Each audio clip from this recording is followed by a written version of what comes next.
Yabona nizoyisho manje, nizoyisho kanye kuphela. Ngicela sililwele izwe lethu. Uyabona-ke manje isikhathi sokuthi thina as i-youth silwele izwe lethu. Asalweli thina, silwele abantwana bethu. Because guys, nabona yenzakalayo manje. No man, it's too much. It's too much and we're not doing anything about it. And asikhulumi enough. Sibhiza social media, sikhuluma izinto unnecessary. Saphorisha imana, sikhuluma ukuthi uhlele empetheni ongena headboard. Izinto engeke zibenefithe lutho ngazo zizele siney'ngane. And sithi thina i-youth yethu iwona ama-future leaders ethu azolida liphi izwe. Uzothi ingane lethu yifika kwi-term yazo zokulida zobe zifikisa ini kazini konakele kubi. I'm not promoting any violence, I'm not promoting anything, but guys, let's sit back and reflect. Sibuke izinto ukuthi guys, baze basidayisa abantu abamnyama. And the worst part is that abantu abasidayisayo abantu abanemali, they are multi-millionaires, but they still want more and more and more and more. Yazi mina ngithini, ngidasiphindele back kathi apartheid fine. Vele sasixhaphazwa abelungu, vele kwabelungu ma-foreigner, kwabantu bangaphandle. Kubuhlungu ukubona umuntu omnyama besidayisa, basidayisa emini bar, basidayisa kwama-foreigner, kunama-China ngikhuluma njengamanje a-own a certain percentage of izwe lethu. Abantu bokuhamba bayigcogcomela lana banamalungelo banikwa balawo malungelo lawo. Okhokho bethu balwa bafa abanye till today amathamba abo akatholakala ukuze lelizwe libe yila likhona namhlanje. Wafika umuntu omnyama wanika opportunity ukuthi nakho ke manje phathani. Banika ama opportunities kanti banikwa isitha waze wayisitha umuntu omnyama. Guys, ngilandela yonke le case lena yamkhwanazi yonke into eyenzakalayo ngithi mina i-case kaCwecwe ngibuka yonke le ngithi mina oh my gosh, it's a black person ofihla yonke le evidence bekumuntu omnyama okulahleka amadokethi kwingane umuntu omnyama ekwehleke lento lena ngathi mina God have mercy on us. If we don't fight for our country, guys, no one will. Till today ama-RDP ayethembiswa abantu emalokishini, but abantu emalokishini kwisixokoxoko abantu bahleli ndawonye ngeke singabe xokoxoko. Family of 11 ku-2 bedroom. Imizi yagcina yakhiwe ngo-1994 kwakwakhelwe ogogo bethu basebadala vele omalume besakhula oma bethu bazala thina. Till today akho ma-RDP houses aphumayo, but kuney'bhedle kulahleka khona o-20 million. Do you remember nge-lockdown u-500 billion? Kazi cabanga u-500 billion wokuthi ungenzani. Iy'ngane ziyafunda, iy'ngane ziyayiva sethu NSFAS ubafande, which is we are grateful. Zibuye sihleli nabo phansi. 60% ye-youth engasebenzi e-South Africa. Wonder why abantwana bedla ama-drugs kangaka. I wonder why i-crime i-high kangaka. I wonder why violence, gender violence based i-high kangaka. Yonke into ene-corruption i-level yakhona i-high because iy'ngane zihlela emalokishini zibhorekile azazi zizowenzani. And guys, hambe emalokishini yobona ukuthi kusiphithiphithi kangakanani. Uthi uyadlula ngetekisane zima ama-container azinalutho. Mina ngeke ngithi give an opportunity.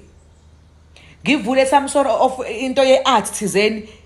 Iy'ngane kwazi ukucula zicule after school abakwazi ukudlala i-netball bedlala i-netball kube khona ama-game after that ngama-weekend umasipala ufund ukuthi okay iwine ethemile i-team ewinile izothola ukuthi izomotivate iy'ngane kuvula ama-group akwazi ukudetsa bedansa bazocula becule. I'm not saying ukuthi abantu bebabaculi, but at least ube ne-hobby ukuthi after school ngenza i-homework yami ngihamba nge-rehearse. Kunabantu abadala ku-rehearse babonetha iy'ngane ukuthi ngabe zenza ngendlela yini. Iy'ngane ngo-4 ngabe imnyama sigoduze emakhaya. Iy'ngane zibe busy be-active nengqondo yazo yiqaqeke. I-background netball ama-parasite athela abhema kona amawunga kugcula amahlamvu ingane akwazi ukujima i-netball. Ama-ground e-soccer kugcula amahliphihle amapharalala khona manje. Omasipala bayoklina khona kuzo indawo lezo. Mase nithi ama-2K namadimoni ama-2K ikhathi ama-2K nekhathi ethi ngeze yifane. Mina ngikhule kudansa, there was Ghetto Squad, there was Gangsters Inc, there was Kushmark.com, wakunama-group khona ama-content kuyophefoma kudanswa. Indebe omlalo into yokugcina esey'ngqondweni zethu. Okay fine, we didn't even have phones at those sikhathi leso sibhala ama-letter. But impilo yayimnandi leso sikhathi leso. Manje ingane ehlala endlini iciphuza amafoni abazali sisaba ngisho ingane ithi esikoleni othi idlwenguliwe idlongolomalomo wemoto kwenzeka zonke izinto horrible. And abantu they're getting away with these things because vele abantu abaphethe abakhulu ekumele ngabala nobugebengu izona igebengu zokugcina. Izona gebengu elethu ubugebengu eSouth Africa bekuyini i-case rape. Kukhona igebengu ey'ngaka. eqashe ukuthi zivikele izwe ebugebengini uthi uyalalela kuthiwa uyena lehla amadokhethi uvela uthi God sifike nini lana uthatha umntana wakho emfunda esikoleni likhokhe 100,000 a year. After that ayivasithi noma kuthiwa uNSFAS awumfundanga lethe you are financially stable unganakho uyifunde ithole degree yayi on it's a PhD it's a degree it's honors it's PhD hlale phansi ngasebenzi wena ezomzali zamini phinde izithi you know what ma it's fine ngizongena kwi retail just ukubambisa kancane amathu omsebenzi awekho do you know ukuthi road accident fund umuntu osathola imali enkulu bonke abantu la muntu lo uyi-foreigner. He's not a South African. Wathola 500 million. Google it, search it and come and tell me. Sakhipha thina 500 million. Sawunika umuntu oyi-foreigner ngenxa yokuthi road accident fund. 500 million. Ukuba wathola umuntu wakazungu, wakaZomo, wakaHlongo, wakaSwatini, ukuba wathola umuntu e-South African ngabe. Guys, it's time for us as a youth endala. If once you are 30 to 35 and you have kids, kunama-influencer lana makhona influencer uzoyibona le video ami, please say something, do something, thegana abantu. We need ukuthi sibuyise izwe lethu ngendlela e-right enokuthula, but it's enough now. We are tired, guys. Mina ke myself, I am tired. Maybe you can see through my eyes ukuthi I am tired.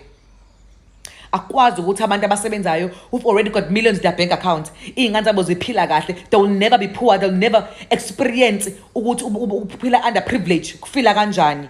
They still chowing more money kunogogo basuke emakhaya bemaklinikhi bemolayini abantu kokuhambe efike iklinikhi ivulwa ngo-8 ahambe ngo-4 ntambama ethi afika kuthiwa i-medication ayikho akabuye the following day. Mina ngeke ngithi mina kulungile uma kuwumuntu oyi-foreigner ozokuxhaphaza vele you're not blood related akakowishi lutho, but bazoba umuntu omnyama ozobulala isizwe abantu abamnyama just because yena ne-family yakhe they secure. It's not funny. Game time is over now. No, bafethu akukho right. I-South Africa ikhona imali kodwa kusiyona yethu imali iphelela la. Akhela nabantu ama-RDP houses please, imali ikhona. Emalokishini ivulana ama-skimming something ukuthi abantu bayakwazi ukulanda izinkwa nokhari labantu abahlala emgwaqeni. Noma kuthiwa ngipheka ubhontshisi nenyama enamathambo kuphela, but every day kube nendawo ukuthi nayi izinkwa abantu befike bezodla. Nakhe nilungise ama-ground ey'ngane awana-netball, volleyball, soccer, etc. Ukuze iy'ngane after school ngikhokhele o-coach, masipala aqashe u-coach wendawo thizeni iy'ngane after school ziyojima i-netball, abaculayo bacule, abadansayo badanse, abenze ukuthi. Mina ngikhule kwenziwa leyo nto leyo. Please guys, isikhathi if uyazazi ukuthi we youth endala uzoyibona le video, ake send something guys ukuze sitshengise ukuthi guys isikhathele. Yabona manje ngithi hawu mkhwenazi ukhipha ama-file, but kwenzakalani improvement, ubani uboshiwe kwenzakaleni, qhubekela kuyaphi kuphelelaphi, yonke into igcina iphelele la emakhaleni. Ifike izibhomu iphelele la emakhaleni because people they've got money, they get away with everything because bakhokhela bonke abantu. Sale thina singenalutho sihlale kanje nabantwana bethu. Kunabantu aphila ngeqolo till today because imisebenzi ayikho. South African youth need to wake the fuck up.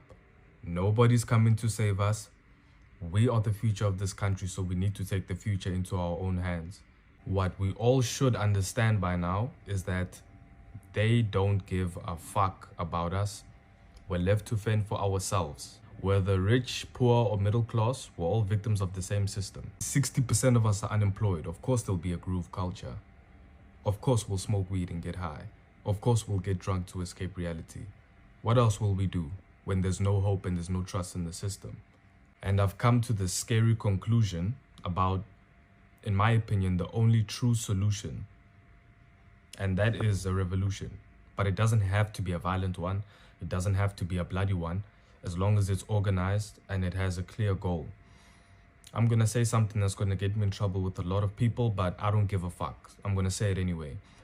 The youth protest you guys planned the other day was bound to fucking fail. I knew it was gonna collapse. I just knew it. On a public holiday. I was so excited to get up and actually go and join it until I heard that shit. And I was like, I'm staying indoors. I knew that it was going to be cancelled in most parts of the country. When you guys cancelled it, I knew. Of course you're going to cancel it. What impact are you going to make? And politicians are at home sleeping. I knew you guys were going to cancel it. I knew. We need to use the youth that came before us as an example. The youth that came before us, that were marching like the whole fees must fall thing, they weren't doing it on public holidays, guys. We need to ask them how they did it. They were outside when everybody was at work and politicians were in office. Not while they were at home with their families. Let's do it right, guys. And I'm looking forward to the next. Hello Mzansi, welcome to Umgosi waseMzansi na youth South Africa. South Africans, we need to fight for our country. We need to stop kuloku sikhuluma kuma social media kuphela singendi action. Uthi nakule lethi lihamba nakuma foreigners attendele South Africa nakusibona bantu abasiphethe, they really don't care. They really don't care. Nkosi yami, as long bona batendele corruption baphile kahle nemndeni yabo, they are God. Or thine, we are on our own. Actually, we need to fight. Ukuthi South Africa kube South Africa lengcono. No one is coming to save us. Njengoba nathi vele sayibonela ukuthi no one is coming to save us. Please do comment what you think below down on the comment section. I'll see you on the next one. Goodbye.